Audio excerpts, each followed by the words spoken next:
Hello my lovely people, आपका मेरे channel पे हार्दिक स्वागत है। अगर आप नए हैं तो जल्दी से चैनल को सब्सक्राइब कर लीजिए।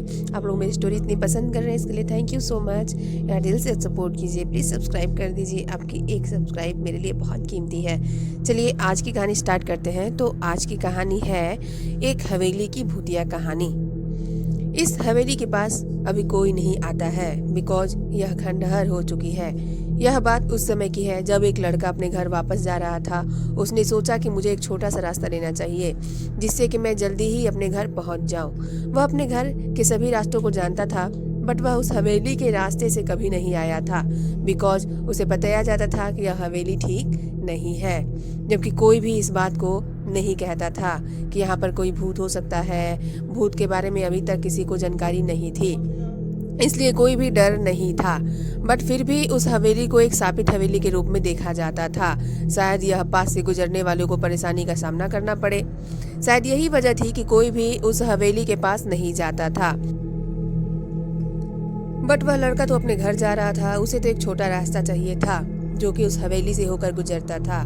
यह रात का समय हो रहा था, उसे घर जल्दी जाना था। किसी काम से वह शहर गया हुआ था, बट शहर में ही उसे देरी हो गई थी जिसकी वजह से वह जल्दी घर पहुंचना चाहता था।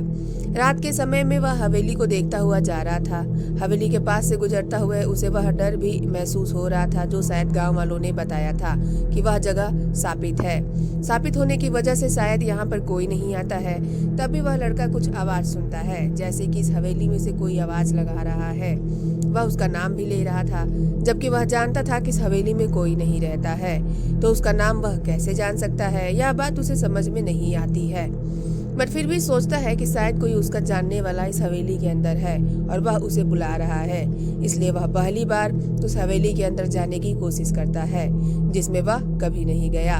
वह लड़का हवेली के अंदर आ गया था, बट कोई नजर नहीं आता है। वह सोचता है यहाँ से आवाज आई थी, लेकिन कोई भी नजर क्यों नहीं आ रहा। तभी उसे फिर से आवाज आती है। वह आवाज उसे ऊपर बुलाती है। वह लड़का समझ गया था कि यहाँ पर कोई नहीं है। यह हवेली का भूत हो सकता है। वह ऊपर नहीं जाता है। वह लड़का समझ जाता है कि यह शापित जगह है और यहाँ पर मुझे नहीं रुकना चाहिए। वह जल्दी जल्दी घर जाने की कोशिश करता है, बट आज उसे जो एहसास हुआ वह तो उसे कभी भी महसूस नहीं हो पाया था। शायद इसीलिए लोग कहते हैं कि इसके पास नहीं आना चाहिए। यह हवेली शापित है और यहाँ पर भूत हो सकता है जो कि शायद उसने आज तक नहीं देखा था। शायद जानता था कि अगर वह ऊपर चला जाता जो कि उसे बुला रहा है तो वह उसे देख सकता था जो कि बुला रहा था।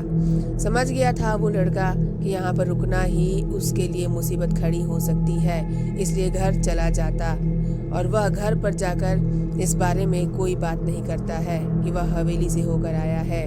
वह जानता है कि गांव वाले आज भी उसे शापित हवेली के नाम से जानते हैं।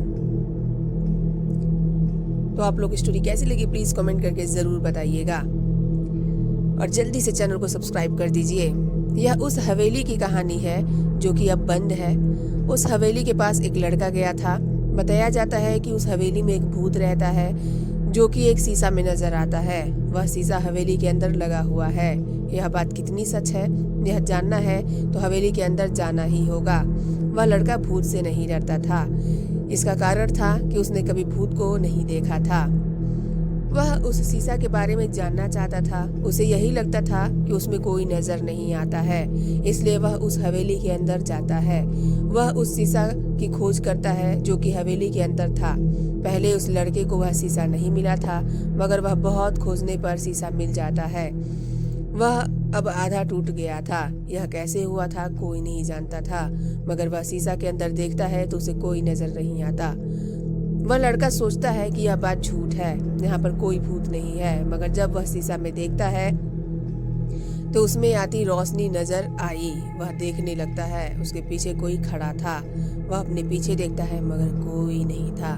फिर शीशे में देखता है, उसे कोई नजर आता है। अब लड़का बहुत डर गया था। वह समझ भी गया था कि यहाँ पर भूत है। यह बात सच है, उसे यकीन नहीं था, मगर अब उसे यकीन आ गया था। भले ही वह भूत उसे कुछ नहीं कहता है, मगर उस जगह पर कौन रुक सकता है? वह बहुत डर रहा होता है। कुछ बातें यकीन करने के लिए नहीं होती, मगर जब यकीन होता है तब पता चलता है जो लोग कहते हैं शायद उनमें कुछ सच तो होगा ही। दोनों दोस्त एक हवेली के पास रुकते हैं और कहते हैं कि हमें यहाँ पर कुछ देर रुक जाना चाहिए, क्योंकि हमें अभी जाने में बहुत समय लग सकता है और हमें कुछ देर आराम करके ही आगे बढ़ना चाहिए। देखने में वह हवेली बहुत ही पुरानी लग रही थी। वहाँ पर कुछ भी अच्छा नहीं था। दोनों दोस्त बातें कर रहे थे कि देखने में तो यह बहुत पुरानी है, लेकिन यहाँ पर शाम होने वाली है और हमें अब कुछ देर आराम करना चाहिए। ये मैंने दूसरी कहानी स्टार्ट की है, तो आप समझ जाइएगा। उसके बाद ही हम आगे बढ़ सकते हैं।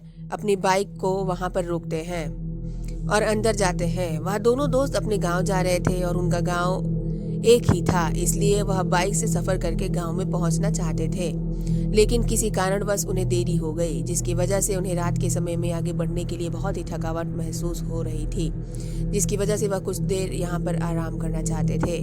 उसके बाद वह वहाँ रुकना नहीं चाहते थे। वह अपने गांव में जाना चाहते थे, लेकिन उन्हें आराम की बहुत ज़रूरत थी, जिसकी वजह से अंदर जाते हुए हवेली को देखना भी चाहते थे, क्योंकि देखने में बहुत ही बड़ी नज़र आ रही थी और अब खंडहर हो चुकी थी। यहाँ पर कोई नहीं होता, इसलिए उन्हें कोई समस्या भी नहीं थी। वह अंदर घूम रहे थे और उसके बाद उन्हें निकलना था, क्योंकि शाम हो चुकी थी और रात होने के बाद उन्हें सड़क पर अपना वाहन चलाने में समस्या हो रही थी। लेकिन जैसे ही वह हवेली के उस कमरे में जाते हैं जो कि बंद था, उस कमरे में से कोई आवाज़ आ रही थी। देखने में वह दरवाज़ा बहुत जाम हो चुका था, वह आसानी से खुल नहीं रहा था। दोनों दोस्त बहुत मुश्किल से दरवाजे को खोलते हैं, क्योंकि उन्हें उस कमरे में से आवाज़ आ रही थी कि जैसे कि कुछ लोग आपस में बात कर रहे हों। यही कारण था कि वह दरवाजे को खोलना चाहते थे, पर वह कौन हो सकता है जबकि यहाँ पर कोई आता जाता नहीं है। कुछ समय बाद में दरवाज़ा खुल जाता है, लेकिन उस कमरे में कोई नहीं होता, मगर उन्हें बहुत अच्छे से सुनाई दे रहा था।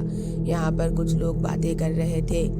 बातें समझ में नहीं आ रही थी, लेकिन उन्हें वहाँ कोई नज़र भी नहीं आ रहा था। पहला दोस्त कहता है कि अब हमें यहाँ से चलना चाहिए, मुझे कुछ भी समझ नहीं आ रहा, मुझे कुछ ठीक भी नहीं लग रहा है। इसलिए वह उस कमरे से बाहर निकलने की कोशिश करते हैं, मगर वह दरवाज़ा बंद हो जाता है। अपने आप दरवाजे को बंद होता हुआ देख अब उन्हें डर का सामना करना पड़ा था।